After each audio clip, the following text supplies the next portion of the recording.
प्यारे दोस्तों और साथियों, इंजीनियर विष्णु अग्रवाल का नमस्कार।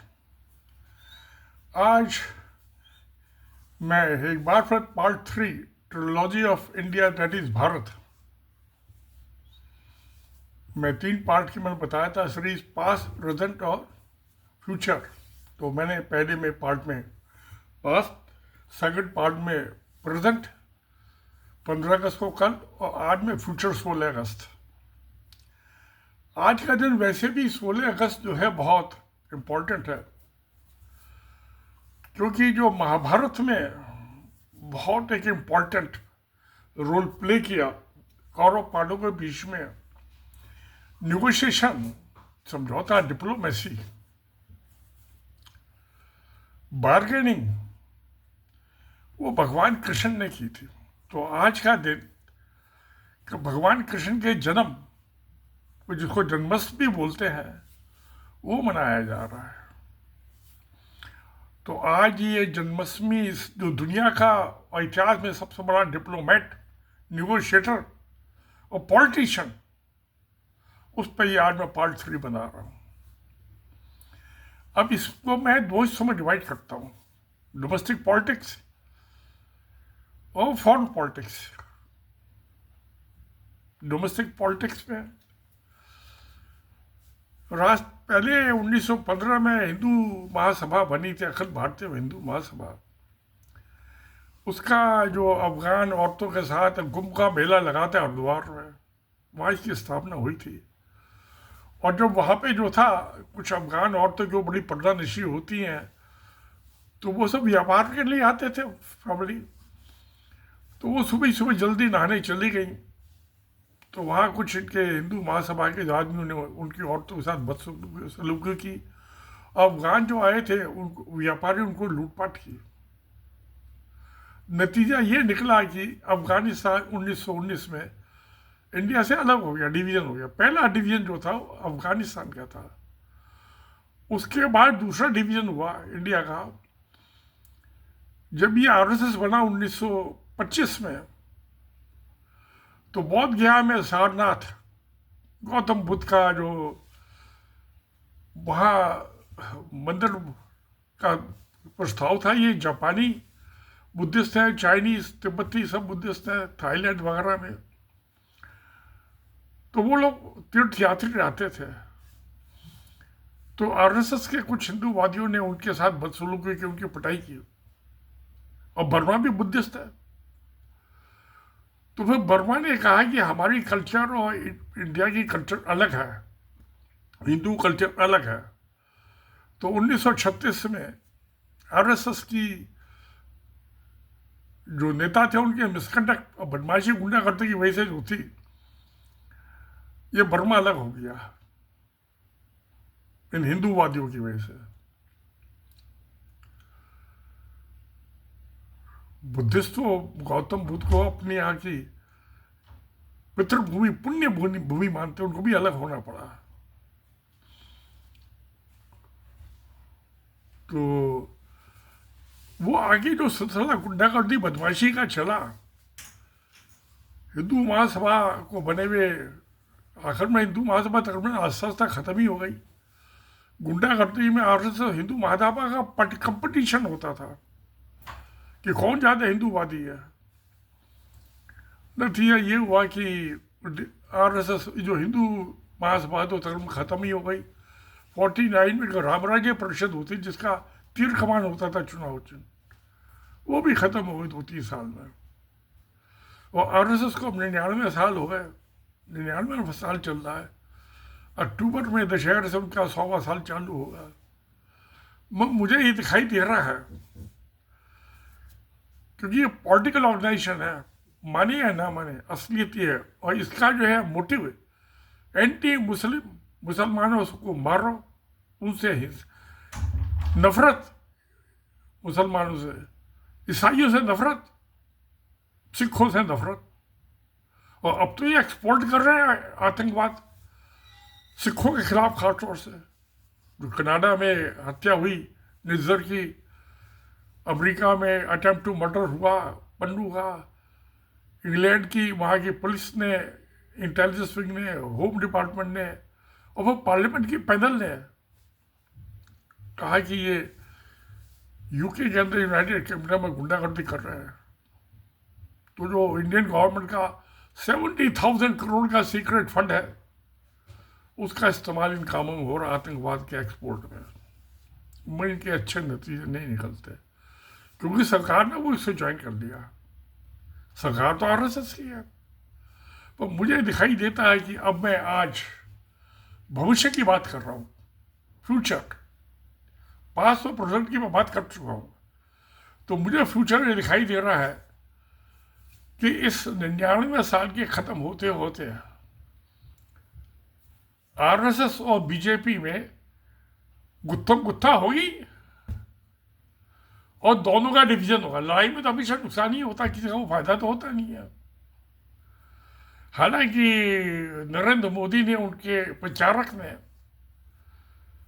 आरएसएस की तो बड़ी बड़ाई की थी। कल लाल किले के जो औरंगजेब ने बनवाया था, उसकी खड़ी हुई दीवार के ऊपर खड़े हो गए, उसको पर्दावाल कहते हैं। मगर उन्होंने ना तो ये कहा कि मैं आरएसएस का प्रचारक हूँ, उनकी ट्रेनिंग से मैं बड़ा हुआ हूँ, ना उन्होंने कहीं हेगलेवर का नाम लिया, ना गोलवरकर का नाम लिया, ना उसके बाद और बहुत सारे सरसंचालक हुए, चीफ उन्होंने किसी का नाम नहीं लिया। मोहन भागवत का भी नहीं लिया, जो मौजूदा है उसका कम दो, उसका तो नाम लेते नहीं लिया, क्योंकि जो नफरत की जो आदि होती है उससे तो अपने को जख्म होती है, किसी दूसरे का नहीं होता। मुझे दिखाई दे रहा है 99 साल में 2025 में आरएसएस और बीजेपी दोनों का विघटन टूट फूट चालू हो गई। 100 साल में खंडर बन गए हैं, क्योंकि अखिल भारतीय जनसंघ बनाया था 1950 में, 51 में। तो ये अपने खंडन की तरफ मलबे में बदल जाएंगे ये बहुत जल्दी। It will not take more than 10 years. तो ये तो इंटरनल डिप्लोमेसी की बात की। अब मैं आता हूँ फॉरेन। भाई विदेश दुनिया के हम हिस्से ही है ना। अभी ये पाकिस्तान के फील्ड मार्शल साहब मुनीर, आसिफ मुनीर साहब ने अमेरिका की जमीन पे, पाकिस्तान की जमीन पे नहीं, फ्लोरिडा की जमीन पे, वहां पे खड़े होकर इंडिया को धमकी दिए न्यूक्लियर वॉर की, कि अटैक कर देंगे, खत्म कर देंगे। अरे भैया ये बात पाकिस्तान में खड़े होकर कह सकते हो? नहीं। क्यों? उसकी वजह क्या है? आप इंटरनेशनल और खासा आप छोड़िए, आप एशिया को, की पॉलिटिक्स को समझने की कोशिश कीजिए। ये नरेंद्र मोदी सरकार ने 3 अटैक किया पाकिस्तान। इससे पहले सारे जितने भी हमले चालू हुए, लड़ाई पाकिस्तान ने चालू की। मगर 2016 का पहला हमला पाकिस्तान पे, फिर 2019 का दूसरा हमला, और अब मई 2025 में तीसरा हमला इंडिया ने इनिशिएटिव लिया। इनके एयरफोर्स ने जाके वहां पर अटैक किया। मगर अब की जो मई 2025 वाले, तो पाकिस्तान की फौज ने इनके धज्जी बढ़ा दी। एक तो बात ही हो गई। तो अब जो पाकिस्तान, हमेशा इंडिया की जो आर्मी का जो बैलेंस था, डिफेंस होगा, वो इंडिया के फेवर में था। मगर ये 3 जो लड़ाई है उस खास से आप 2 गल छोड़ लीजिए। आप जो मई 2025 की है, 4 दिन की, उसमें पाकिस्तान की आर्म फोर्सेस को इंडिया की आर्म फोर्सेस के बराबर कर दिया, बराबरी का कर दिया। और पाकिस्तान हटने दे रहा, धमकी दे रहा उल्टा। आज से मुनीर साहब, खैर वो क्यों दे रहे धमकी, इसको समझने की जरूरत है। क्योंकि जो ये मई 2025 का हुआ, मोदी साहब 150 उन्होंने विदेशों की फॉरेन कंट्री तीर्थ यात्रा की। 125-26 कंट्रीज में गए हैं, और 123 कंट्री, तो 23 कंट्री ने इनको अपनी कंट्री का सबसे ऊंचा सम्मान दिया है। पता नहीं खरीदा कैसे हुआ, क्या नहीं हुआ। जो मालदीव को तो पैसा दिया, तो ऐसा बाकी जगह भी दिया होगा, दिया नहीं दिया तो जाओ, से कोई फर्क नहीं पड़ता। मगर इस 4 दिन की लड़ाई में दुनिया में किसी कंट्री ने, एक इजराइल को छोड़ के, इंडिया का साथ नहीं दिया, सारी दुनिया की कंट्री ने पाकिस्तान का साथ दिया। चलिए, क्या है तो अरबीजान और क्या अमेरिका, क्या रशिया और क्या चाइना। तो इंडिया जो है अकेला पड़ गया दुनिया में। कहानी यहां से चालू होती है। उसके बाद अकेला पड़ गया तो क्यों नहीं धमकी देगा, तो कहीं भी जाके धमकी देगा। दूसरी क्या चीज हुई है कि कन्वर्ट हो जाती है कभी कभी चीजें। अफगान, इसके रशिया का, यूएस का और चाइना का, बाकी वो छोड़िए छोटे मोटे कंट्री को, इनका तीनों का इंटरेस्ट जो है वो पाकिस्तान सेंट्रिक हो गया। ये तीनों जो है पाकिस्तान को वर्ल्ड की चौथी, फोर्थ बिगेस्ट पावर बनाने चाहती है। क्यों? न्यूक्लियर बम तो 190 करोड़ की मुस्लिम पॉपुलेशन में अकेला पाकिस्तान ही 25 करोड़ वाला है जिसके बाद न्यूक्लियर बम है।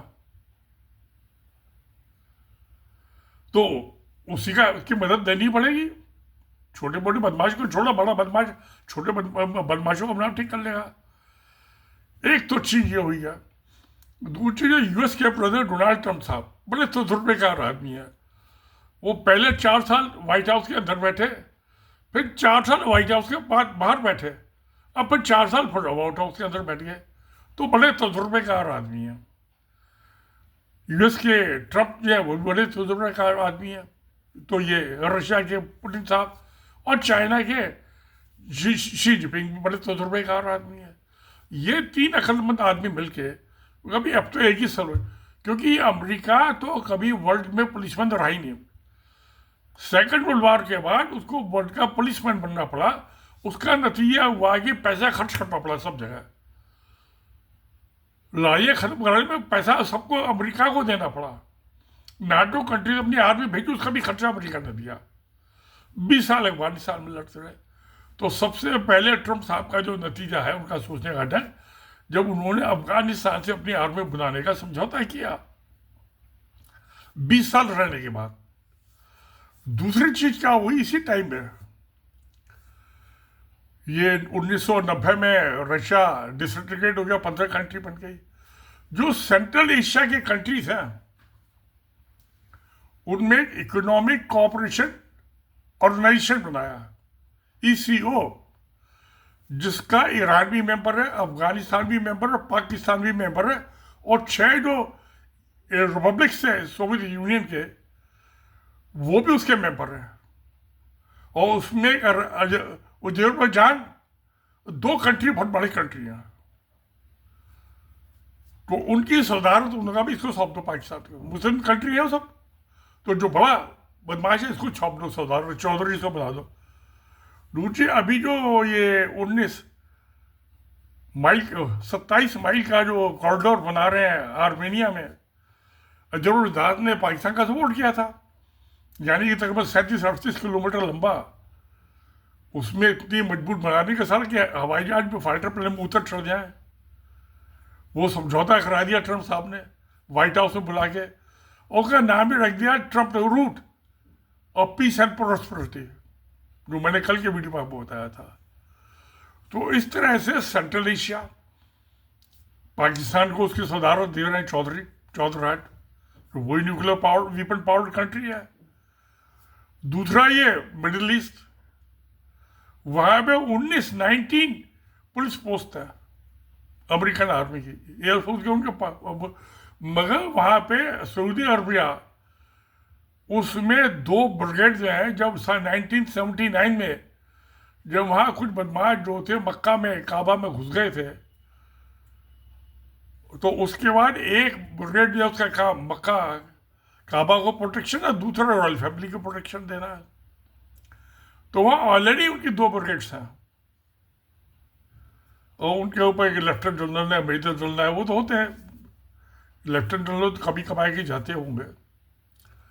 तो दूसरी चीज़ ये है कि मिडिल ईस्ट और सेंट्रल एशिया, ये सारे मुस्लिम कंट्रीज की सदारत जो है ये पाकिस्तान को देनी है। ये तीनों कंट्री मिलकर फैसला कर चुके हैं, चाइना, रशिया, अमेरिका। तो चाइना, ये पाकिस्तान जो है वर्ल्ड की चौथी सबसे बड़ी मिलिट्री पावर और इकोनॉमिक पावर, क्योंकि इकोनॉमिक कोऑपरेशन ऑर्गेनाइजेशन जो बना है उसमें ईरान, अफगानिस्तान सारे मेंबर हैं। तो जब इकोनॉमिकली स्ट्रांग हो जाएगा पाकिस्तान, तो मिलिटरली तो अपना भी हो जाएगा। तो अब 120 करोड़ का हिंदूवादी राज एक गुंडागर्दी के सहारे दुनिया हिंदुओं पर भी राज नहीं कर सकता। अब तो ये आरएसएस और बीजेपी में छन गई है, बाप बेटों की लड़ाई हो गई है। तो प्यारे दोस्तों, भविष्य में देख रहा हूं कि Pakistan will become the fourth biggest military power in the world. First Russia, उसको भी चाइना टेक ओवर कर, इसको यूएस को चाइना टेक ओवर कर लेगा अगले 5 साल में। तो चाइना, यूएस और चौथा पाकिस्तान। तो मुझे तो ये दिखाई दे रहा है प्यारे दोस्तों, सच्चाई ये है, मुझे दिखाता हूँ। सत्य में जयते। नमस्कार, धन्यवाद।